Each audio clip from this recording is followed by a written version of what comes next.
Hello ನಮಸ್ತೆ students, welcome back to anti clock coaching academy. ನಾನು Nikhilesh, anti clock coaching ಅಕಾಡೆಮಿಯಿಂದ. Students, ನಿನ್ನೆನ ವೀಡಿಯೋದಲ್ಲಿ ನಾನು ನಿಮಗೆ ಸೊಲ್ಯೂಷನ್ಸ್ ಚಾಪ್ಟರ್ನ 3 ಮಾರ್ಕ್ಸ್ ಕ್ವಶನ್ನ ಮತ್ತು 3 ಮಾರ್ಕ್ಸ್ ನ್ಯೂಮರಿಕಲ್ ಪ್ರಾಬ್ಲಮ್ಸು ಯಾವ ಚಾಪ್ಟರ್ ಬೇಸಿಸ್ ಮೇಲೆ ಬರುತ್ತೆ ಮತ್ತು 2 ಮಾರ್ಕ್ಸ್ ಕ್ವಶನ್ನ ನಿನ್ನೆ ಡಿಸ್ಕಸ್ ಮಾಡಿದ್ದೇನೆ, ಆಯಿತಾ. ಇವತ್ತಿನ ಈ ಒಂದು ವೀಡಿಯೋದಲ್ಲಿ ನಾನು ನಿಮಗೆ ಎಲೆಕ್ಟ್ರೋಕೆಮಿಸ್ಟ್ರಿ ಮತ್ತು ಕೆಮಿಕಲ್ ಕೈನೆಟಿಕ್ಸ್ನ ಇಂಪಾರ್ಟೆಂಟ್ 3 ಮಾರ್ಕ್ಸ್ ಕ್ವಶನನ್ನು ಮತ್ತು 3 ಮಾರ್ಕ್ಸ್ ನ್ಯೂಮರಿಕಲ್ಸ್ ಯಾವುದರಿಂದ ಕೇಳ್ತಾರಂತ ಡಿಸ್ಕಸ್ ಮಾಡ್ತಾ ಇದ್ದೇನೆ. ಸ್ಟೂಡೆಂಟ್ಸು, ನೀವು ಈ ವರ್ಷದ ಮಾಡಲ್ ಕ್ವಶನ್ ಪೇಪರ್ನ ನೋಡಿದರೆ, 3 ಮಾಡಲ್ ಕ್ವಶನ್ ಪೇಪರ್ನ ನೋಡಿದರೆ ಕ್ವಶನ್ ಪೇಪರ್ ಸ್ವಲ್ಪ ಡಿಫ್ರೆಂಟ್ ಆಗಿದೆ, ಆಯಿತಾ. ಪ್ರತಿಯೊಬ್ಬರಿಗೂ ನಾನು ಹೇಳ್ತೇನೆ, ಈಗ ಆಲ್ರೆಡಿ ನಾನು 3 ಮಾಡಲ್ ಕ್ವಶನ್ ಪೇಪರ್ನ ಸೊಲ್ಯೂಷನ್ಸನ್ನು ಆಲ್ರೆಡಿ ಗ್ರೂಪಲ್ಲಿ ಇದು ಮಾಡಿದ್ದೇನೆ, ಅಪ್ಲೋಡ್ ಮಾಡಿದ್ದೇನೆ. ಒಂದು ಟೈಮ್ ನೋಡಿ, ಏನು ಮಾಡಿ ಗೊತ್ತುಂಟು, ಮಾಡಲ್ ಕ್ವಶನ್ ಪೇಪರಲ್ಲಿ ಯಾವ ಟಾಪಿಕ್ ಮೇಲೆ ಕ್ವಶನ್ ಕೇಳಿದ್ದಾರೆ ನೋಡಿ, ಆಯಿತಾ. ಸೊ ಅದೇ ಕ್ವಶನ್ಸನ್ನು ರಿಪೀಟ್ ಮಾಡ್ಬೋದು, ಪ್ಲಸ್ ಆ ಬೇಸಿಸ್ ಯಾವ ಟಾಪಿಕ್ ಮೇಲೆ ಕ್ವಶನ್ ಕೇಳಿದ್ದಾರೆ ನೋಡಿ 3 ಮಾಡಲ್ ಕ್ವಶನ್ ಪೇಪರಲ್ಲಿ ಆ ಟಾಪಿಕ್ನ ಡಿಫ್ರೆಂಟಾಗಿಯೂ ಟ್ವಿಸ್ಟ್ ಮಾಡಿಯೂ ಕೇಳ್ಬೋದು. ಅದಕ್ಕೋಸ್ಕರ 3 ಮಾಡಲ್ ಕ್ವಶನ್ ಪೇಪರ್ನ ನೋಡ್ಕೊಳ್ಳಿ, ಯಾಕಂದರೆ ಮಾಡಲ್ ಕ್ವಶನ್ ಪೇಪರ್ ನೋಡಿದರೆ ಸ್ವಲ್ಪ ಡಿಫ್ರೆಂಟ್ ಆಗಿದೆ, ಆಯಿತಾ. ತುಂಬ ಅಪ್ಲಿಕೇಶನ್ ಟೈಪ್ ಕ್ವಶನ್ಸ್ ಇದೆ. ಬಟ್ ನೀವು ಟೆನ್ಷನ್ ತೊಗೊಳ್ಳಿಕ್ಕೆ ಏನಿಲ್ಲ ಸ್ಟೂಡೆಂಟ್ಸ್. ಇವತ್ತು ಏನು ಮಾಡಿ ಅಂತ ಕೇಳಿದರೆ ಓನ್ಲಿ ಫಿಸಿಕಲ್ ಕೆಮಿಸ್ಟ್ರಿನ ಇವತ್ತು ಕಂಪ್ಲೀಟ್ ಮಾಡಿ, ಯಾಕಂದರೆ you have exams on 12th. ಇವತ್ತು ನಿಮ್ಮ ಡೇಟ್ 8, ಇನ್ನೂ 9, 10, 11 3 more ಡೇಸ್. ಇವತ್ತನ್ನು ಬಿಟ್ಟು ಇನ್ನೂ 3 more ಡೇಸ್ ಇದೆ. ಇವತ್ತು only for solutions electrochemistry, chemical kinetics ನೀವು 3ಕ್ಕೆ ಮಾತ್ರ ಇಟ್ಕೊಳ್ಳಿ. ನಾನು ಆಲ್ರೆಡಿ ನಿಮ್ಗೆ ಅಪ್ಲೋಡ್ ಮಾಡಿದ್ದೇನೆ. ಅದರಲ್ಲಿ ಓನ್ಲಿ 1 2 3 4 5 6 7 ಚಾಪ್ಟರ್ಸ್ ಪ್ಲಸ್ ನಾನು ಕೆಮಿಕಲ್ ಕೈನೆಟಿಕ್ಸನ್ನು ಆ್ಯಡ್ ಮಾಡ್ತೇನೆ, ಬಿಕಾಸ್ ಇದರಲ್ಲಿ ಇಂಪಾರ್ಟೆಂಟ್ ಕ್ವಶನ್ಸನ್ನು ಓದಿ 8 ಚಾಪ್ಟರ್ಸ್ ಇವತ್ತು ಫಿಸಿಕಲ್ ಮಾಡಿ. ನಾಳೆ ನಿಮಗೆ ಇನ್ ಕೇಸು ಆರ್ಗ್ಯಾನಿಕ್ ಕೆಮಿಸ್ಟ್ರಿ ಕಷ್ಟ ಆಗೋದಾದರೆ ನಾಳೆ ಆರ್ಗ್ಯಾನಿಕ್ ಕೆಮಿಸ್ಟ್ರಿ ಮಾಡಿ, ನಾಡಿದ್ದು ಇನ್ಆರ್ಗ್ಯಾನಿಕ್ ಮಾಡಿ. ಲಾಸ್ಟ್ ಡೇ ನಿಮಗೆ ರಿವಿಷನ್ಗೆ ಇಟ್ಕೊಳ್ಬೋದು, ಅದಕ್ಕೋಸ್ಕರ, ಆಯಿತಾ. ಸೊ ಇವತ್ತು ಫಿಸಿಕಲ್ ಕೆಮಿಸ್ಟ್ರಿನ ಪರ್ಫೆಕ್ಟ್ ಮಾಡಿ. ಏನೇನು ಉಲ್ಟಾ ಕ್ವಶನ್ ಕೇಳಿದ್ದಾರೆ, ಇನ್ನೊಂದು PDF ನಾನು ಕೊಡ್ತೇನೆ, ಅದರಲ್ಲಿ ಅಪ್ಲಿಕೇಶನ್ ಟೈಪ್ ಕ್ವಶನ್ಸ್ ಇದೆ ಇನ್ನೊಂದು PDF ಅಲ್ಲಿ, ಅದನ್ನು ಕೂಡ ನೀವು ನೋಡ್ಬೋದು. ಸೊ ಏನೇನು ಉಲ್ಟಾ ಕ್ವಶನ್ ಕೇಳ್ತಾರೆ, ಫಸ್ಟ್ ಎಲ್ಲ ಡೈರೆಕ್ಟ್ ಕ್ವಶನ್ಸ್, ವೆರಿ ಇಂಪಾರ್ಟೆಂಟ್ ಕ್ವಶನ್ಸನ್ನು ಫಸ್ಟ್ ಕಂಪ್ಲೀಟ್ ಮಾಡಿ. ಅದಾದಮೇಲೆ ಏನು application type question model question ಪೇಪರಲ್ಲಿ ಕೇಳಿದ್ದಾರೆ ಅದನ್ನು ನೋಡಿ, ಯಾವ ಟಾಪಿಕ್ ಮೇಲೆ ಕ್ವಶನ್ ಕೇಳಿದ್ದಾರೆ ಅದನ್ನು ನೋಡಿ. ಸೊ ಆಮೇಲೆ ನೀವು ಎಕ್ಸಾಮ್ ಹಾಲಲ್ಲಿ ಕೂತ್ಕೊಂಡು ನೀವು ಇದು ಮಾಡಿದಾಗ ಏನು ಇದು ಅಪ್ಲಿಕೇಶನ್ ಟೈಪ್ ಕ್ವಶನ್ ಕೇಳಿದರೆ ಯಾವ ರೀತಿ ಕೇಳ್ಬೋದು, ಕ್ವಶನನ್ನು ಯಾವುದ್ರ ಮೇಲೆ ಕೇಳಿದರೆ ಅನಲೈಸ್ ಮಾಡಿ ಅಷ್ಟೇ, ಓಕೆ. ನೀವು ತಲೆ ಕೆಡಿಸ್ಕೊಳ್ಳಿಕ್ಕೆ ಏನೂ ಇಲ್ಲ ಸ್ಟೂಡೆಂಟ್ಸ್. ಒಂದಿಷ್ಟು ಫಿಕ್ಸ್ಡ್ ಕ್ವಶನ್ಸ್. ಈಗ ನೋಡಿ, ಫಿಸಿಕಲ್ ಕೆಮಿಸ್ಟ್ರಿಯಿಂದ ಇಲ್ಲಿ 3 ಕ್ವಶನ್ಸನ್ನು ನೀವು ಅಟೆಂಡ್ ಮಾಡಬೇಕು ಅಲ್ವಾ. ನಿಮಗೆ ಎಲೆಕ್ಟ್ರೋ ಕೆಮಿಸ್ಟ್ರಿಯಲ್ಲಿ ಒಂದಂತೂ ಫಿಕ್ಸ್ಡ್ ಕ್ವಶನ್ಸ್ ಬಂದೇ ಬರುತ್ತೆ, ಅದು ಸ್ವಲ್ಪ ಡಿಫ್ರೆಂಟಾಗಿ ಕೇಳ್ಬೋದು ಅಷ್ಟೇ, ಆಯಿತಾ. ಕೆಮಿಕಲ್ ಕೈನೆಟಿಕ್ಸ್ ಅಂದರೂ ಡೈರೆಕ್ಟ್ ಬರ್ತಾಯಿತ್ತು every year, but model question ಪೇಪರಲ್ಲಿ ಏನೋ ಡಿಫ್ರೆಂಟಾಗಿ ಕೇಳಿದ್ದಾರೆ. ಬಟ್ ಫಸ್ಟು ನೀವು ಏನು ಡೈರೆಕ್ಟಾಗಿ ಕ್ವಶನ್ಸ್ ಕೇಳ್ತಾರೆ ಅದನ್ನು ನೋಡ್ಕೊಳ್ಳಿ, ಅದನ್ನು ಇಂಡೈರೆಕ್ಟಾಗಿ ಹೇಗೆ ಕೇಳ್ಬೋದು, ಅದೇ ಟಾಪಿಕ್ ಮೇಲೆ ಕೇಳ್ತಾರೆ ಬಟ್ ಇಂಡೈರೆಕ್ಟಾಗಿ ಹೇಗೆ ಕೇಳ್ಬೋದು ಅಂತ ನೋಡಿ, ಅರ್ಥ ಆಯಿತಾ. ಸೊ ಇದರಲ್ಲಿ ನೋಡಿ, ನಾನು ಇವಾಗ ಫಸ್ಟ್ ನಿಮಗೆ ಎಲೆಕ್ಟ್ರೋಕೆಮಿಸ್ಟ್ರಿ ಚಾಪ್ಟರಿಂದ ಏನೇನು ಕೇಳ್ಬೋದು 3 ಮಾರ್ಕ್ಸ್ ಕ್ವಶನ್ಸ್, ಆ್ಯಕ್ಚುಲಿ 2 ಕ್ವಶನ್ಸ್ ಇದೆ, ಆಯಿತಾ. ನೀವು ನೋಡಿ 3 ಕ್ವಶನ್ಸನ್ನು ಅಟೆಂಡ್ ಮಾಡಬೇಕು. ಇದರಿಂದ ಒಂದು ಮಾಡಿ. ಇಲ್ಲಿಂದ ಒಂದು ಡೈರೆಕ್ಟ್ ಕ್ವಶನ್ಸ್ ಕೇಳಿದ್ರು ಸಾಕಲ್ಲ, ಇನ್ನೊಂದು ಕ್ವಶನ್ ಏನೋ ಡಿಫ್ರೆಂಟಾಗಿ ಕೇಳ್ಬೋದು. ಡೈರೆಕ್ಟ್ ಕ್ವಶನ್ 1 ಕೇಳಿದ್ರು ಸಾಕಲ್ಲ, ಇದರಿಂದ ಡೈರೆಕ್ಟ್ ಕೇಳ್ಬೋದು ಅಥವಾ ಸ್ವಲ್ಪ ಅಪ್ಲಿಕೇಶನ್ ಟೈಪಲ್ಲೂ ಕೇಳ್ಬೋದು.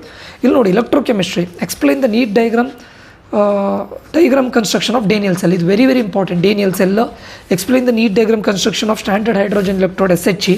Explain the experimental determination of specific conductance of electrolyte using Wheatstone bridge.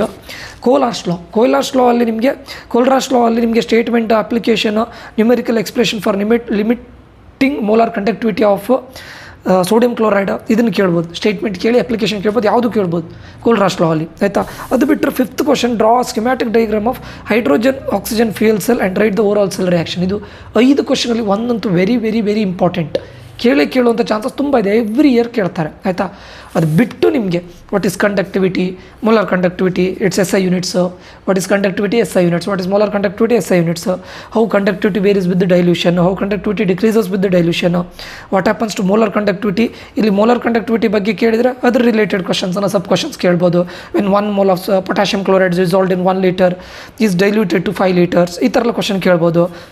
State Faraday's first and second law of electrolytes, Faraday's law ಮೇಲೆ ಕ್ವಶನ್ ಕೇಳ್ಬೋದು. Indirect question, how pH of a brine be affected when it is electrolysed, what is corrosion, methods to prevent corrosion, anode cathode reaction for following battery cell, ಇದು important.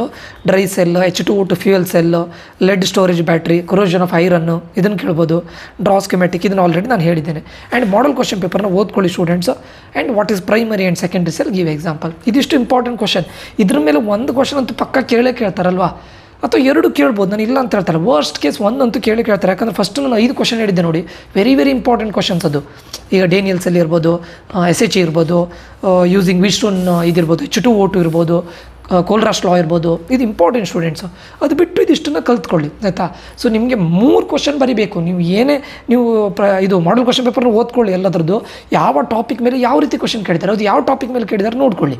ಅದೇ topic ಮೇಲೆ ನಿಮ್ಮ final ಎಕ್ಸಾಮಲ್ಲಿ ಕೇಳ್ಬೋದು, same question ಕೇಳ್ಬೋದು, ಅಥವಾ ಅದೇ topic ಮೇಲೆ ಸ್ವಲ್ಪ ಡಿಫ್ರೆಂಟಾಗಿ ಕೇಳ್ಬೋದು. ಅದಕ್ಕೋಸ್ಕರ ಓದುವಾಗ ನೋಡ್ಕೊಳ್ಳಿ ಸ್ಟೂಡೆಂಟ್ಸ್, ಅರ್ಥ ಆಯ್ತಾ. ಇದು ನಿಮ್ಮ ಎಲೆಕ್ಟ್ರೋಕೆಮಿಸ್ಟ್ರಿ 3 ಮಾರ್ಕ್ಸ್. ಈ ಎಲೆಕ್ಟ್ರೋಕೆಮಿಸ್ಟ್ರಿಯಿಂದ 3 ಮಾರ್ಕ್ಸ್ ನ್ಯೂಮೆರಿಕಲ್ಸು ಬರುತ್ತೆ. ಅದರಲ್ಲಿ ನೋಡಿ ಇದಿಷ್ಟು ಫಾರ್ಮುಲಾದ ಮೇಲೆ ಬರುತ್ತೆ. ಈ ಸೆಲ್ ಈಸ್ ಈಕ್ವಲ್ಸ್ ಟು ಈ not sell minus 0.0591 divide by N log of product divide by reactant. ಇದಿಷ್ಟು ಇದ್ರ ಮೇಲೆ ಕ್ವಶನ್ಸ್ ಬರುತ್ತೆ. ಇದ್ರದ್ದು ನಾನು PDF ನಾನು ಗ್ರೂಪಲ್ಲಿ ಶೇರ್ ಮಾಡ್ತೇನೆ ಇವತ್ತು ಸಂಜೆ ಆಯಿತಾ. ಇದೆಲ್ಲದರದ್ದು PDF ಶೇರ್ ಮಾಡ್ತೇನೆ ನಾನು. ನಿಮ್ಗೆ ಆಲ್ರೆಡಿ ಮಾಡಲ್ ಕ್ವಶನ್ ಪೇಪರ್ನ ಸೊಲ್ಯೂಷನ್ ಕೊಟ್ಟಿದ್ದೇನೆ. ಪ್ಲಸ್ ಇದೆಲ್ಲದ್ರದ್ದು ನೀವು ಇವಾಗಲೇ ನೋಡ್ಕೊಳ್ಳಿ ಸ್ಟೂಡೆಂಟ್ಸ್, ವೆರಿ ಇಂಪಾರ್ಟೆಂಟ್ ಕ್ವಶನ್ಸ್ ಇದು. ಇದ್ರದ್ದು ಕೂಡ ಇದಿರೋ ಏನು ಸೊಲ್ಯೂಷನ್ಸ್ ಇರೋ ಒಂದು PDF ಶೇರ್ ಮಾಡ್ತೇನೆ. ಅದ್ರ ಜೊತೆ ಎಕ್ಸ್ಟ್ರಾ ಕ್ವಶನ್ಸ್ ಇರೋ PDF ಶೇರ್ ಮಾಡ್ತೇನೆ. ಸೊ ಇದನ್ನೆಲ್ಲ ಫಸ್ಟ್ ನೋಡ್ಕೊಳ್ಳಿ ಆಯಿತಾ. ನಿಮ್ಮ ಫಿಸಿಕಲ್ ಕೆಮಿಸ್ಟ್ರಿಯಿಂದ 3 ಕ್ವಶನ್ಸನ್ನು ಅಟೆಂಡ್ ಮಾಡಬೇಕಲ್ವಾ. ಇದಾಯಿತು. ನೆಕ್ಸ್ಟ್ ಈಗ ನಾನು ಇದಕ್ಕೆ ಹೋಗ್ತೇನೆ ನೋಡಿ, ಕೆಮಿಕಲ್ ಕೈನೆಟಿಕ್ಸಲ್ಲಿ ಇದೆಲ್ಲ very very important question. Every year ಕೇಳ್ತಾ ಇದ್ರು. 0 order, first order reaction, half life period for first order reaction, 0 order reaction, what is pseudo first order reaction, give example, Arrhenius equation, explain the terms. ಇದೆಲ್ಲ very important. Explain the with graph, effect of catalyst, effect of temperature. ಇದ್ರ ಮೇಲೆ different question ಕೇಳ್ಬೋದು. ಅವರೇ ಗ್ರಾಫನ್ನು ಕೊಟ್ಟು ಅದ್ರ ಬಗ್ಗೆ question ಕೇಳ್ಬೋದು. Define threshold energy, activation energy, collision frequency, difference between order and molecularity, explain the temperature coefficient of a reaction, write 2 factors responsible for effective collision, write energy distribution curve showing temperature dependence of rate of reaction. ಇಲ್ಲಿ ನೋಡಿ ಲಾವೇನು questions ಇದೆ. Write 2 factors responsible for ಇದೆಲ್ಲ very very very very important questions. ನಿಮ್ಗೆ ಗೊತ್ತಿದೆ 0 order, first order, half life period, ಇದೆಲ್ಲ half life ಮೇಲೆ 3 marks ಕೇಳೋದು ಡೌಟು. ಬಟ್ ಆದರೂ ಕಲ್ತ್ಕೊಂಡು ಹೋಗಿ, ಯಾಕಂದರೆ ಹಾಫ್ ಲೈಫ್ ತುಂಬ ಚಿಕ್ಕದಿದೆ ಎಲ್ಲದಕ್ಕೋಸ್ಕರ. Pseudo first order, Arrhenius equation, graph, ಇದೆಲ್ಲ very very very important. Definition of threshold energy, ಇದೆಲ್ಲ ನಿಮ್ಗೆ 1 ಮಾರ್ಕಲ್ಲಿ ಕೇಳ್ಬೋದು. ಬಟ್ ಸ್ಟಿಲ್ ನಾನು ಇದನ್ನು ಇದು ಮಾಡಿದ್ದೇನೆ ಆಯಿತಾ. ಅದು ಬಿಟ್ಟರೆ 2 ಫ್ಯಾಕ್ಟರ್ಸ್ ಕೇಳಿದರೆ ಇದು ನಿಮಗೆ 3 ಮಾರ್ಕ್ಸಿಗೆ ಕೇಳೋದಿಲ್ಲ. ಬಟ್ ನಾನು ಅದನ್ನು ಇದು ಮಾಡಿದ್ದೇನೆ. Explain temperature coefficient of a reaction, ಇದೆಲ್ಲ ಇಂಪಾರ್ಟೆಂಟ್ ಕ್ವಶನ್ಸು. ಇದು ಬಿಟ್ಟರೆ ನಿಮಗೆ ಇಂಟಿಗ್ರೇಟೆಡ್ ರೇಟ್ ಇಕ್ವೇಷನಲ್ಲಿ ನ್ಯೂಮೆರಿಕಲ್ ಪ್ರಾಬ್ಲಮ್ಸ್ ನೋಡಿ. 2.303 divide by T into log R0 divide by R, K is equals to R0 minus R divided by T, T of is equals to 0.693 divide by K, T of is ಇದು half life period, ಇದು R0 divide by 2K. ಅದು ಬಿಟ್ಟರೆ activation energy. 2 ಕ್ವಶನ್ನ ಕೇಳಬೇಕು. ಇದೇ ಇಷ್ಟರ ಮೇಲೆ ಕೇಳ್ತಾರೆ. Numerical ಪ್ರಾಬ್ಲಮ್ಸನ್ನು perfect ಮಾಡ್ಕೊಳ್ಳಿ. ಇಂಪಾರ್ಟೆಂಟ್ ಅಲ್ಲ, ಇವತ್ತೇ ಮಾಡ್ಕೊಳ್ಳಿ ಎಲ್ಲದನ್ನು. ಇವತ್ತೇ ಕಂಪ್ಲೀಟ್ ಮಾಡಿ. ಯಾಕೆ ಅದಕ್ಕೆ ಟೆನ್ಷನ್ ತೊಗೊಳ್ಬೇಕು? ನೀವು ಮಾಡಲ್ ಕ್ವಶನ್ ಪೇಪರ್ ನೋಡಿದಾಗ ಸರ್ ಎಲ್ಲ ಅಪ್ಲಿಕೇಶನ್ ಟೈಪ್ ಕ್ವಶನ್ಸ್ ಇದೆ. ಬಟ್ ಮಾಡಲ್ ಕ್ವಶನ್ ಪೇಪರ್ನ ಯಾವ ಟಾಪಿಕ್ ಮೇಲೆ ಕೇಳಿದಾರೆ ನೋಡಿ. ಅದನ್ನು ನೋಡಿಕೊಂಡು ಅದ್ರ ಮೇಲೆ ಏನಾದರೂ ಡಿಫ್ರೆಂಟ್ ಕ್ವಶನ್ಸನ್ನು ಫ್ರೇಮ್ ಮಾಡುವಂಥ ಚಾನ್ಸಸ್ ಇದೆ ಆಯಿತಾ. ಅದು ಬಿಟ್ಟು ಫಸ್ಟ್ ನೀವು ಇದೆಲ್ಲ ಪ್ರತಿ ವರ್ಷ ಕೇಳುವಂಥ ಪ್ರಾಬ್ಲಮ್ಸನ್ನು ಫಸ್ಟ್ ಮಾಡ್ಕೊಳ್ಳಿ, ಕ್ವಶನ್ಸನ್ನು ಫಸ್ಟ್ ಮಾಡಿ ಆಯಿತಾ. ಏನು ಟಫ್ ಇರೋದಿಲ್ಲ ಸ್ಟೂಡೆಂಟ್ಸ್ ಆಯಿತಾ. ಇಲ್ಲೂ ನೋಡಿ ನಿಮಗೆ ನ್ಯೂಮೆರಿಕಲ್ ಪ್ರಾಬ್ಲಮ್ಸ್ ಬಗ್ಗೆ ಮಾತಾಡೋದು 6 ಕ್ವಶನ್ಸ್ ಇರುತ್ತೆ. ನೀವು ಅಟೆಂಡ್ ಮಾಡಬೇಕಾಗಿದ್ದು ಓನ್ಲಿ 3. ನಿಮಗೀಗ ಎಲೆಕ್ಟ್ರೋಕೆಮಿಸ್ಟ್ರಿ ಟಫ್ ಆಗುತ್ತನ್ನತ್ತಾ ಬಿಟ್ಟುಬಿಡಿ. ಅಥವಾ ಎಲೆಕ್ಟ್ರೋಕೆಮಿಸ್ಟ್ರಿ ನಾನು ಯಾವುದೋ ಒಂದು ಮಾಡ್ತೇನೆ ಅಂತ ಹೇಳಿದರೆ ಒಂದು ಮಾಡಿ ಸಾಕು. ಅಥವಾ ಇದರಲ್ಲಿ ನೋಡಿ ಕೆಮಿಕಲ್ ಕೈನೆಟಿಕ್ಸ್ ವೆರಿ ಈಸಿ ಇದೆ ಅಲ್ವಾ. ಕೆಮಿಕಲ್ ಕೈನೆಟಿಕ್ಸ್ ಇದು ಈಗ ಹೇಳಿದೆ ನಾನು. ನ್ಯೂಮೆರಿಕಲ್ ಪ್ರಾಬ್ಲಮ್ಸ್ ಇದೇ ಇಷ್ಟು ಬರುತ್ತೆ.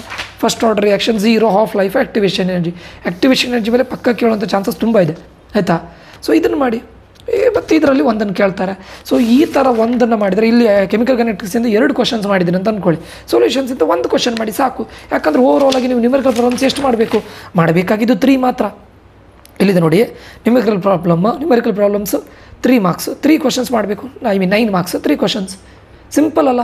ನೀವು ಯಾವುದರಿಂದ ಆದರೂ ಮಾಡಿ. ಎಲೆಕ್ಟ್ರೋಕೆಮಿಸ್ಟ್ರಿ ನಿಮ್ಗೆ ಟಫ್ ಆಗುತ್ತೆ ಅಂದರೆ ಬಿಟ್ಟುಬಿಡಿ. ಎಲೆಕ್ಟ್ರೋಕೆಮಿಸ್ಟ್ರಿ ನ್ಯೂಮೆರಿಕಲ್ ಪ್ರಾಬ್ಲಮ್ಸ್ ಮಾಡ್ಲಿಕ್ಕೆ ಹೋಗಬೇಡಿ. ಎಲೆಕ್ಟ್ರೋಕೆಮಿಸ್ಟ್ರಿ ಮೇಲೆ ಜಾಸ್ತಿ ಯಾವುದ್ರ ಮೇಲೆ ಫೋಕಸ್ ಮಾಡಿ. ತುಂಬ ಅವರು ಇದು ಕೇಳಿದಿದ್ರೆ ಏನು ಹೇಳ್ತಾರೆ, ಅಪ್ಲಿಕೇಶನ್ ಟೈಪ್ ಕ್ವಶನ್ಸ್ ಕೇಳಿದಿದ್ರೆ ಇದ್ರ ಮೇಲೆ ಜಾಸ್ತಿ ಫೋಕಸ್ ಮಾಡ್ತಾ ಹೋಗಿ. 3 ಮಾರ್ಕ್ಸು ಏನು ಅಪ್ಲಿಕೇಶನ್ ಟೈಪ್ ಇರ್ಬೋದು ಅಥವಾ ಥಿಯರಿ ಕ್ವಶನ್ಸ್ ಇರೋ ಅದ್ರ ಮೇಲೆ ಜಾಸ್ತಿ ಫೋಕಸ್ ಮಾಡಿ. ನ್ಯೂಮೆರಿಕಲ್ ಪ್ರಾಬ್ಲಮ್ಸ್ ಬಿಟ್ಟೇ ಬಿಡಿ. ಇವು 4 ಪರ್ಫೆಕ್ಟ್ ಆಗಿ ಅಷ್ಟೇ ಅಲ್ಲ. ಇವೆರಡರಲ್ಲೂ ಇಂಪಾರ್ಟೆಂಟ್ ಕ್ವಶನ್ಸ್ ಇದೆಯಲ್ಲ ಮಾಡಿ. ಇಲ್ಲಿ 2 ಮಾಡಿದ್ರಾ, ಇಲ್ಲಿ ಇವೆರಡರಲ್ಲಿ ಯಾವುದಾದ್ರೂ ಒಂದನ್ನು ಮಾಡಿದರೂ ಸಾಕು. ಅಥವಾ ಇದರಲ್ಲಿ ಒಂದು ವೆರಿ ವೆರಿ ಇಂಪಾರ್ಟೆಂಟ್, ನಾನು ಏನು ರಿಪೀಟೆಡ್ ಹಿಡಿದು ಇವೆರಡರಲ್ಲಿ ರಿಪೀಟೆಡ್ ಮಾತ್ರ ಮಾಡಿ. ಅದ್ರ ಮೇಲೆ ಡಿಫ್ರೆಂಟ್ ಕ್ವಶನ್ಸ್ ಏನು ಕೇಳ್ಬೋದು ನೋಡಿ. ಸೊ ಇದ್ರ ಮೇಲೆ ಜಾಸ್ತಿ ಫೋಕಸ್ ಮಾಡಿ. ಇದನ್ನು ಮಾಡಲಿಕ್ಕೆ ಆಗೋದಿಲ್ಲ ಅಂದರೆ ಬಿಟ್ಟುಬಿಡಿ. ಇವೆರಡರಲ್ಲಿ ನ್ಯೂಮೆರಿಕಲ್ ಫೋಕಸ್ ಮಾಡಿ ಆಯಿತಾ. ಸೊ ಈ ಥರ ಸ್ವಲ್ಪ ಇದು ಮಾಡಿ. ಇವತ್ತು ಇಡೀ ನೀವು ಫಿಸಿಕಲ್ಲಿಗೆ ಮಾಡಿ, ನಾಳೆ ಆರ್ಗ್ಯಾನಿಕ್ ಆರ್ ಇನ್ಆರ್ಗ್ಯಾನಿಕ್ ಮಾಡಿ. ಎಷ್ಟು ಅವ್ರು ಮಾಡಲ್ ಕ್ವಶನ್ ಪೇಪರ್ಲಿ ಏನೇ ಇದು ಕೇಳಿದ್ರು ಅದನ್ನು ನೋಡ್ಕೊಂಡು ಮಾಡಿ ಸ್ಟೂಡೆಂಟ್ಸ್. ನೀವು ಟೆನ್ಷನ್ ತೊಗೊಳ್ಳಿ ಏನೂ ಇಲ್ಲ. ಈ 8 ಚಾಪ್ಟರ್ಸ್, 8 ಅಲ್ಲ, ನಾನು ಆ್ಯಕ್ಚುಲಿ ಹೇಳಿದ್ದು 7 ಚಾಪ್ಟರ್ಸ್. ಬಟ್ ಇಲ್ಲಿ ಕೆಮಿಕಲ್ ಕೈನೆಟಿಕ್ಸನ್ನು ಆ್ಯಡ್ ಮಾಡಿದ್ದೇನೆ, ಅರ್ಥ ಆಯ್ತಾ. ಯಾಕಂದರೆ ನ್ಯೂಮೆರಿಕಲ್ ಪ್ರಾಬ್ಲಮ್ಸ್ ಅಂತ ಮಾಡಲೇಬೇಕಾಗುತ್ತೆ, ಅದಕ್ಕೋಸ್ಕರ ಆ್ಯಡ್ ಮಾಡಿದ್ದೇನೆ. ಆ್ಯಡ್ ಮಾಡಿ 8 ಚಾಪ್ಟರ್ಸ್ ಪರ್ಫೆಕ್ಟ್ ಮಾಡಿ ಸ್ಟೂಡೆಂಟ್ಸ್. ಯಾಕಂತ ಕೇಳಿದ್ರೆ ನೀವೇನು ಮಾಡ್ತೀರಾ, ಎಲ್ಲ ಚಾಪ್ಟರ್ನ ಓದ್ಲಿಕ್ಕೆ ಹೋಗ್ತೀರಾ. ಆವಾಗ ನಿಮ್ಗೆ ಏನಾಗುತ್ತೆ, 70ಯಲ್ಲಿ ಒಂದು 45 ಪ್ಲಸ್ ಬರುತ್ತೆ, 45 to 55. ಸೊ ಅದಕ್ಕಿಂತ ನಾನು ಹೇಳೋದು ಇದಿಷ್ಟು ಓದಿದರೆ ನಿಮಗೆ 8 ಚಾಪ್ಟರ್ಸನ್ನು ಓದಿದರೆ 2 ಮಾರ್ಕ್ಸ್ ಕಂಪ್ಲೀಟ್ಲಿ ಕವರ್ ಆಗುತ್ತೆ, 3 ಮಾರ್ಕ್ಸ್ ಕಂಪ್ಲೀಟ್ಲಿ ಕವರ್ ಆಗುತ್ತೆ, ಈ 3 ಮಾರ್ಕ್ಸ್ ನ್ಯೂಮರಿಕಲ್ಲು ಕವರ್ ಆಗುತ್ತೆ, 5 ಮಾರ್ಕ್ಸ್ ಕಂಪ್ಲೀಟ್ಲಿ ಕವರ್ ಆಗುತ್ತೆ. 8 ಚಾಪ್ಟರ್ಸ್ ಪ್ಲಸ್ ನಿಮ್ಮ MCQ ಅಲ್ಲಿ almost MCQ fill in the ಬ್ಲ್ಯಾಂಕ್ಸಲ್ಲಿ 15+ ಕವರ್ ಆಗುತ್ತೆ, ಆಯಿತಾ. 8 ಚಾಪ್ಟರ್ಸು ಬೇಡ ಅಂತ ಅನ್ಸುತ್ತೆ ನಿಮಗೆ. ಇಲ್ಲಿ ನಾನು ಕೆಮಿಕಲ್ ಕೈನೆಟಿಕ್ಸನ್ನು ಬಿಟ್ಟಿದ್ದೇನೆ, ನೀವು ಬೇಕಾದರೆ ಆ್ಯಡ್ ಮಾಡ್ಬೋದು, ಓನ್ಲಿ ನ್ಯೂಮರಿಕಲ್ ಪ್ರಾಬ್ಲಮ್ಸ್, ಆಯಿತಾ.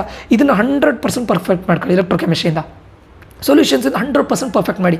ಇದನ್ನು ಬಿಟ್ಟೇ ಬಿಡಿ, ಓನ್ಲಿ ಕೆಮಿಕಲ್ ಕೈನೆಟಿಕ್ಸಿಂದ ನ್ಯೂಮರಿಕಲ್ ಪ್ರಾಬ್ಲಮ್ಸ್ ಮಾಡಿ ಸಾಕು. ಅದಾದಮೇಲೆ MCQ ಅಲ್ವಾ. ಸೊ ಅಲ್ಲಿಗೆ ನಿಮಗೆ ಓನ್ಲಿ 7 ಚಾಪ್ಟರ್ಸನ್ನು ಪರ್ಫೆಕ್ಟ್ ಅಂದರೆ ಪರ್ಫೆಕ್ಟ್. ಆವಾಗ ನಿಮ್ಗೆ ಏನಾಗುತ್ತೆ, 60+ ಆರಾಮ್ಸೆ ತೆಗಿಬೋದು ಸ್ಟೂಡೆಂಟ್ಸ್, ಆರಾಮ್ಸೆ ತೆಗಿಬೋದು. ನೀವು ಎಲ್ಲದನ್ನು ಓದ್ಲಿಕ್ಕೆ ಹೋಗಿ ಸುಮ್ಮನೆ ಕನ್ಫ್ಯೂಷನ್ಸ್ ಮಾಡ್ಕೋತೀರ. ಆಮೇಲೆ ನೀವು ಬೇಕಾದರೆ MCQ ಇದರಿಂದ ಮಾಡಿ 65ವರೆಗೂ ಬರ್ಬೋದು. ನೀವೆಲ್ಲದನ್ನು ಮಾಡಲಿಕ್ಕೆ ಹೋಗಿ 50 ರೇಂಜಿಗೆ ಬರೋ ಬದಲು 40 ರೇಂಜಿಗೆ ಬರೋ ಬದಲು ಮಾಡೋದನ್ನು ಯಾವುದು ಏನು 7 ಚಾಪ್ಟರ್ಸನ್ನು ಮಾಡ್ತೀರಾ ಪರ್ಫೆಕ್ಟಾಗಿ ಮಾಡಿ. ಪರ್ಫೆಕ್ಟ್ ಎಷ್ಟು ಟ್ವಿಸ್ಟ್ ಕೇಳಿದ್ರೆ ಮಾಡಲಿ ಬರಬೇಕು, ಅದನ್ನು ಅರ್ಥ ಮಾಡ್ಕೊಳ್ಳಿಕ್ಕೆ ಬರಬೇಕು, ಆ ಥರ ಮಾಡಿ. ಇವತ್ತು ಇಡೀ ದಿನ ಕಂಪ್ಲೀಟ್ ಡೇಯನ್ನು ಓನ್ಲಿ ಫಿಸಿಕಲ್ ಕೆಮಿಸ್ಟ್ರಿ ಕೊಟ್ಕೊಳ್ಳಿ, 3 ಚಾಪ್ಟರ್ಸು. ಇದರಲ್ಲಿ ನೀವು ಇದನ್ನು ಮಾಡೋದು ಬೇಡ, ನಿಮ್ಗೆ ಬೇಡ ಅಂತಿದ್ರೆ ಇದನ್ನು ಬಿಟ್ಟುಬಿಡಿ. ಮಾಡಬೇಕು ಅಂತಿದ್ರೆ ಮಾಡಿ, ಬೇಡ ಅಂತಿದ್ರೆ ಇದನ್ನು ಬಿಟ್ಟುಬಿಡಿ. ಈಗ ಸದ್ಯಕ್ಕೆ MCQ ಬಗ್ಗೆ ಟೆನ್ಷನ್ ತಗೊಳ್ಳಿಕ್ಕೆ ಹೋಗ್ಬಿಡಿ. ಇವತ್ತು ಮಾಡಬೇಕಾಗಿದ್ದು ನೀವು ಇದರದ್ದು ನ್ಯೂಮರಿಕಲ್ ಪ್ರಾಬ್ಲಮ್ಸ್ ಪರ್ಫೆಕ್ಟ್ ಮಾಡಿ. ಎಲೆಕ್ಟ್ರೋಕೆಮಿಸ್ಟ್ರಿಯಿಂದ ನ್ಯೂಮರಿಕಲ್ ಪ್ರಾಬ್ಲಮ್ಸ್ ಬಿಟ್ಟೇ ಬಿಡಿ. ಎಲೆಕ್ಟ್ರೋಕೆಮಿಸ್ಟ್ರಿಯಿಂದ 3 ಮಾರ್ಕ್ಸಿಂದ ಏನೇನಿದೆ ಎಲ್ಲದನ್ನು ಪರ್ಫೆಕ್ಟ್ ಮಾಡಿ. ಫಸ್ಟ್ ವೆರಿ ಇಂಪಾರ್ಟೆಂಟ್ ಮಾಡಿ, ಆಮೇಲೆ ಮಾಡಲ್ ಕ್ವಶನ್ ಪೇಪರ್ಸ್ ನೋಡಿ, ಇದನ್ನು ಏನು ಟ್ವಿಸ್ಟ್ ಕೇಳ್ಬೋದು ವೆರಿ ಇಂಪಾರ್ಟೆಂಟಿಂದ ಅದನ್ನು ನೋಡಿ ಅಷ್ಟೇ. ಇದರಲ್ಲಿ ನ್ಯೂಮರಿಕಲ್ಸು ಮಾಡಿ, ಇದನ್ನು ಮಾಡಿ, ಇದು ಮಾಡಿ, ಆಯಿತಾ. ಈ ಥರ ಮಾಡಿ ಸ್ಟೂಡೆಂಟ್ಸು. ಈಗ MCQ ಮತ್ತು ಫಿಲ್ ಇನ್ ದ ಬ್ಲ್ಯಾಂಕ್ಸಿಗೆ ಸದ್ಯಕ್ಕೆ ತಲೆ ಕೆಡ್ಸ್ಕೊಳ್ಳಿಕ್ಕೆ ಹೋಗಬೇಡಿ. ಸದ್ಯಕ್ಕೆ ನಾನು ಅದನ್ನು ಇವತ್ತು ಪೂರ್ತಿ ಆದರೆ ಇದಿಷ್ಟು ಆದರೆ ನಾಳಿಂದ MCQ fill in the blanks ನ್ಯೂಮರಿಕಲ್ಸ್ಗೆ ಜಾಸ್ತಿ ಇದು ಕೊಡ್ತೇನೆ, ಆಯಿತಾ. ಸೊ ನೀವು ನ್ಯೂಮರಿಕಲ್ಸ್ ಮಾಡಿ ಕಾಲೇಜಲ್ಲಿ ಕೊಟ್ಟಿರೋದು, ಆಯಿತಾ. ಸೊ ಫಾರ್ಮುಲಾ ಲಿಸ್ಟು ನಾನು ಸೆಂಡ್ ಮಾಡ್ತೇನೆ, ಇವತ್ತು ಸಂಜೆನೇ ಸೆಂಡ್ ಮಾಡ್ತೇನೆ. ಓಕೆ ಸ್ಟೂಡೆಂಟ್ಸ, ಇದಿಷ್ಟು ನಿಮ್ಮ ಇಲ್ಲಿ ಇವೆರಡು ಚಾಪ್ಟರ್ಸ್ ಆಯಿತು. ಇದನ್ನು ಪರ್ಫೆಕ್ಟ್ ಮಾಡಿ ಸ್ಟೂಡೆಂಟ್ಸ್ ಇವತ್ತು ಪರ್ಫೆಕ್ಟ್ ಮಾಡಿ. ನಾನು ಹಾಗಾದರೆ ಇವತ್ತು ಇದನ್ನೇ ಮಾಡ್ತೇನೆ, ಫಿಸಿಕಲ್ ಕೆಮಿಸ್ಟ್ರಿ ಮೇಲೆ ನ್ಯೂಮರಿಕಲ್ ಪ್ರಾಬ್ಲಮ್ಸ್ ಯಾವ್ದು ಬರ್ಬೋದು ಅದನ್ನು ಮಾಡ್ತೇನೆ, ಪ್ಲಸ್ MCQ ಇವು 3 ಚಾಪ್ಟರ್ ಮೇಲೆ ಮಾಡ್ತೇನೆ. ಆಲ್ರೆಡಿ ಇದ್ರದ್ದು ಫಿಲ್ ಇನ್ ದ ಬ್ಲ್ಯಾಂಕ್ಸ್ ನಾನು ಮಾಡಿದ್ದೇನೆ ಆಲ್ರೆಡಿ. MCQ ನಿಮಗೆ PDF ಕಳಿಸ್ತೇನೆ, ಇವೆರಡರದ್ದು ಫಿಲ್ ಇನ್ ದ ಬ್ಲ್ಯಾಂಕ್ಸ್ ಮಾಡ್ತೇನೆ, ಪ್ಲಸ್ ಇದರದ್ದು ನ್ಯೂಮರಿಕಲ್ ಪ್ರಾಬ್ಲಮ್ಸ್ ಮಾಡ್ತೇನೆ, ಆಯಿತಾ. So model question paper PDF already send ಮಾಡಿದ್ದೇನೆ, ಇದ್ರದ್ದು PDF ಗ್ರೂಪಲ್ಲಿ ಸೆಂಡ್ ಮಾಡ್ತೇನೆ. ಓಕೆ, ಸೊ ಇದಿಷ್ಟು ಇವತ್ತಿತ್ತು ಆಗುತ್ತೆ ಸ್ಟೂಡೆಂಟ್ಸ್. ದಯವಿಟ್ಟು ನಾನು ಹೇಳಿದಾಗೆ ಮಾಡಿ. ಇವತ್ತು ಫಿಸಿಕಲ್ ಮಾಡಿ ಪರ್ಫೆಕ್ಟ್. ಯಾಕಂದರೆ ನೋಡಿ ಇಲ್ಲಿ ನಿಮ್ಗೆ ಇಲ್ಲಿ ನೋಡಿ 3 ಮಾರ್ಕ್ಸ್ 1 ಕ್ವಶನ್, 3 ಮಾರ್ಕ್ಸ್ ಇಲ್ಲಿ 9 ಮಾರ್ಕ್ಸು 3 ಮಾರ್ಕ್ಸ್ ಕಂಪ್ಲೀಟ್ ಆಗಿ ಆಯಿತು, 9 ಮಾರ್ಕ್ಸ್ ಸರಿಯಾ. ಇಲ್ಲಿ ನ್ಯೂಮರಿಕಲ್ ಪ್ರಾಬ್ಲಮ್ಸ್ 9 ಮಾರ್ಕ್ಸ್ ಕಂಪ್ಲೀಟ್ 18, ಇಲ್ಲಿ 2 ಮಾರ್ಕ್ಸಿಗೆ 1 ಆಯಿತು. ಇನ್ನು ನೆಕ್ಸ್ಟ್ 2 ಮಾರ್ಕ್ಸ್ ಇಲ್ಲಿಂದ ಬರುತ್ತೆ, ಅದನ್ನು ನಾನು ನಿಮ್ಗೆ ಹೇಳ್ತೇನೆ ಯಾವುದನ್ನು ಓದಬೇಕು ಅಂತ, ಆಯಿತಾ. ಸೊ ಅಲ್ಲಿಗೆ ನೀವು ಇಲ್ಲಿ 9 18 ಪ್ಲಸ್ 2 20 ಪ್ಲಸ್ ಈಗ ಫಿಲ್ ಇನ್ ದ ಬ್ಲ್ಯಾಂಕ್ಸ್ ಇದರದ್ದಾಗಿದೆ, ಇವೆರಡು ಫಿಲ್ ಇನ್ ದ ಬ್ಲ್ಯಾಂಕ್ಸ್ ಇವತ್ತು ಮಾಡ್ತೇನೆ. ಓಕೆ, ಸೊ ಲಾಜಿಕಲಿ ಥಿಂಕ್ ಮಾಡಿ. ಏನೇ ಟ್ವಿಸ್ಟ್ ಕ್ವಶನ್ ಕೇಳಿದ್ರು ನೀವು ಓದಿದಿಂದ ಕೇಳಿರ್ತಾರಲ್ಲ, ಬಟ್ ನೀವು ಓದುವಾಗ ಇದನ್ನು ಹೇಗೆ ಕೇಳ್ಬೋದು ಟ್ವಿಸ್ಟೆಡ್ ಆಗಿ, ಯಾವ ಕಾನ್ಸೆಪ್ಟ್ ಮೇಲೆ ಕೇಳ್ಬೋದು ಅಂತ ಯೋಚನೆ ಮಾಡಿ ಅಷ್ಟೇ. ಓಕೆ ಸ್ಟೂಡೆಂಟ್ಸ್, ಈ ಒಂದು ವೀಡಿಯೋನ ಇಲ್ಲಿಗೆ ಎಂಡ್ ಮಾಡ್ತಾ ಇದ್ದೇನೆ. ಮುಂದಿನ ವೀಡಿಯೋದಲ್ಲಿ ಮತ್ತೆ ಸಿಗ್ತೇನೆ. ಈ ಒಂದು ವೀಡಿಯೋ ಯೂಸ್ಫುಲ್ ಆಗಿದ್ದರೆ ಒಂದಿಷ್ಟು ಜನರಿಗೆ ಶೇರ್ ಮಾಡಿ, ಸಬ್ಸ್ಕ್ರೈಬ್ ಮಾಡೋದನ್ನು ಮರಿಬೇಡಿ. ಯಾರಿಗಾದರೂ ಇದರದ್ದು PDF ಬೇಕಿದ್ದರೆ, ಮಾಡಲ್ ಕ್ವಶನ್ ಪೇಪರ್ ಇದು PDF ಪ್ಲಸ್ ಇದರದ್ದು PDF ಬೇಕಿದ್ದರೆ ಗ್ರೂಪಿಗೆ ಜಾಯ್ನ್ ಆಗಿ. ಈ ವಿಡಿಯೋದು ಡಿಸ್ಕ್ರಿಪ್ಷನಲ್ಲಿ ಕೊಟ್ಟಿರ್ತೇನೆ ನಾನು. ಇಲ್ಲಿಗೆ ಈ ವಿಡಿಯೋ ಎಂಡ್ ಮಾಡ್ತಾ ಇದ್ದೇನೆ. ನಾನು ನಿಖಿಲೇಶ್ ಸೈನ್ ಆಫ್ ಆಗ್ತಾ ಇದ್ದೇನೆ. Until that, love you all, bye, take care students.